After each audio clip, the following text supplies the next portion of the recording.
Salam, tema renungan kita kali ini adalah pengalokasian persepuluhan jemaat Tuhan. Belakangan ini ada banyak sekali hamba Tuhan atau gembala-gembala di gereja-gereja otonom yang masih dalam perintisan semakin mengalami kesulitan dalam menafkahi keluarganya, di mana mereka harus banyak waktu untuk mencari nafkah daripada mencari jiwa-jiwa yang terhilang. Tidak jarang mereka harus menjadi kuli. Salah satu penyebabnya adalah pemahaman tentang pengalokasian persepuluhan jemaat, di mana persepuluhan sebagian gereja tidak diperuntukkan kepada hamba Tuhan secara langsung, melainkan untuk kas gereja. Seleri hamba Tuhan sepenuhnya diatur oleh majelis gereja. Ungkapan kurang lebihnya hamba Tuhan harus hidup sederhana dan pandai-pandai mencukupkan kebutuhan hidup. Apa kata Alkitab, firman Allah tentang pengalokasian persepuluhan? Yang pertama, pengalokasian persepuluhan berdasarkan Kejadian pasal 14 ayat 17-20.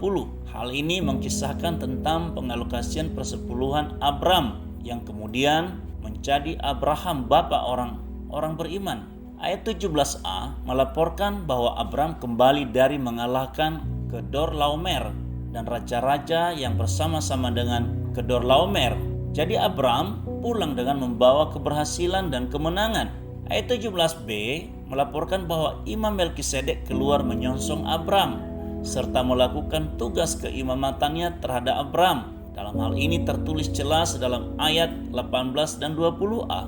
Maka dalam ayat 20b dilaporkan dengan sangat jelas bahwa Abram memberikan kepada Melkisedek 1/10 dari semua pendapatannya. Abram sebagai seorang yang mengerti firman Tuhan secara khusus tentang persepuluhan. Abram sebagai seorang yang takut Tuhan, yang menyadari bahwa keberhasilan dan kemenangannya adalah anugerah Tuhan adanya. Abram sebagai seorang yang beriman kepada Yahweh yang kita kenal dalam diri Yesus Kristus. Abram tidak berdalih, ia tidak berbantah-bantah, melainkan mentaati firman Tuhan.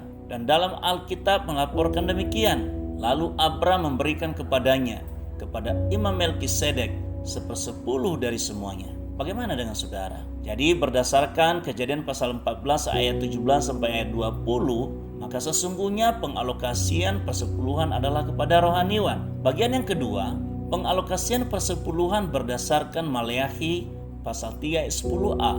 Allah memerintahkan umatnya agar membawa seluruh persembahan persepuluhan ke dalam rumah perbendaharaan supaya ada persediaan makanan di rumah Tuhan. Siapa yang berada di dalam rumah Tuhan? Ya tentu saja para rohaniwan, keluarganya dan tamu-tamu gereja serta tamu-tamu pastori. Beginilah manajemen Allah untuk memberi makan para hamba Tuhan. Jadi sebagai jemaat, taatilah firman Tuhan. Para hamba Tuhan tidak saja makan, mereka juga perlu memelihara kesehatannya, biaya pendidikan anak-anak mereka, bahkan biaya pendidikan hamba Tuhan itu sendiri. Mereka perlu pakaian, bahkan sangat miris bahwa ada banyak hamba Tuhan setelah emeritus tidak ada rumah, melainkan menumpang ke sana sini, ngekos. Ya, karena selerinya sudah ditakar pas-pasan oleh jemaat sehingga tidak bisa menabung. Para hamba Tuhan juga perlu berbagi berkat kepada orang lain, terutama kepada saudara seiman dan keluarga dekat yang membutuhkan,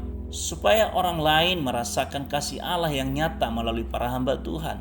Tetapi apa yang akan mereka bagi kalau mereka sendiri kekurangan? Jadi berdasarkan pengalokasian persepuluhan berdasarkan Maleakhi pasal 3 ayat 10b, maka persepuluhan adalah untuk kesejahteraan para rohaniwan dan keluarganya. Tetapi harus dikelola dengan baik supaya rohaniwan jangan jatuh dalam dosa cinta uang. Oleh sebab itu, baik jemaat yang memberi persepuluhan maupun para hamba Tuhan yang menerima, dasarilah semuanya itu dengan ketaatan dan kasih.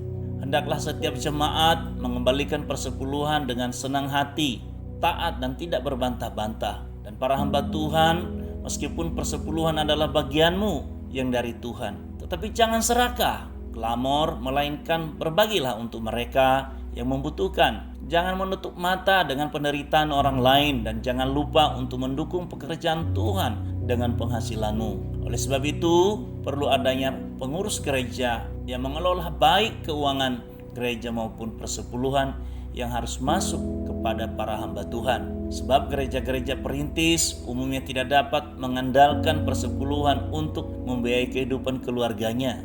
Apabila setiap kita sudah berlaku adil dan berlaku benar, maka percayalah akan campur tangan Tuhan dan berkat-Nya bagi sumber-sumber penghasilan kita semua. Sehingga Allah sendiri berkata dalam Maleakhi pasal 3 ayat 10b sampai ayat 12. Ujilah aku, firman Tuhan semesta alam, apakah aku tidak membukakan bagimu tingkap-tingkap langit dan mencurahkan berkat kepadamu sampai berkelimpahan. Aku akan menghardik bagimu belalang pelahap, supaya jangan dihabisinya hasil tanahmu, dan supaya jangan pohon anggur di padang tidak berbuah bagimu. Firman Tuhan semesta alam. Maka segala bangsa akan menyebut kamu berbahagia, sebab kamu ini akan menjadi negeri kesukaan. Firman Tuhan semesta alam. Kiranya kita menjadi umat Tuhan dan hamba Tuhan yang taat. Kiranya Tuhan Yesus memberkati. Amin.